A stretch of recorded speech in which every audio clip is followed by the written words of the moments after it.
tojo ihany no fidina ravalomanana ny atsika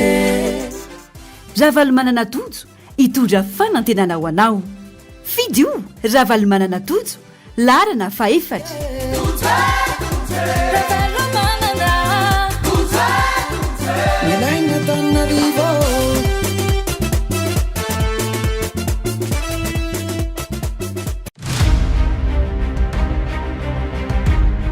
iza moa i ravalomanana tojo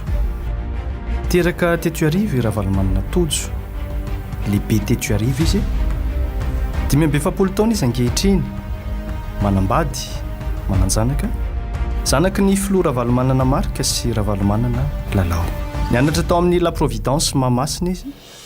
dia aveo nanohy tao amin'ny sekolony jésuita saint michel rehefa vita kosa ny fianarana teto an-tanindrazana dia nandrato fianarana tany ampitan-dranomasina izy tany amin'ny université tany Londres Angleterre ka namarin'izany tao amin'ny université any Harvard États-Unis nandalina manokana momba ny management sy ny marketing izy tsy dia tiany loatra ny manasongadina hoe nianatra tany ivelany izy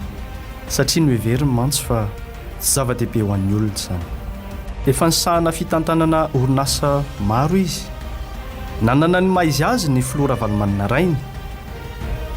ka nitoetra ty fandrosoana anana ny dadany dia hita fa ao aminy tokoa fa manana ny maizy azy koa ravalomanana tojo mahitsy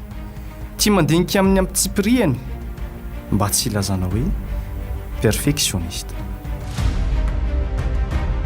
ary satria tanora izy dia efa mijery lavitra ihany koa tsotra ny vina entin'ny kandida ravalomanana tojo dia ny fanarenana sy ny fanovanana Antananarivo sy ny amelona ny fanantenana ao am-pony vahoaka ny arivo mila fanovana izany mba ampitsiry ny fanantenana satria Madagasikara mihitsy no tany ny fanantenana tojo ihany no fidina ravalomanana ny atsika ravalomanana tojo itondra fanantenana ho anao fidio ravalomanana tojo larana faefatra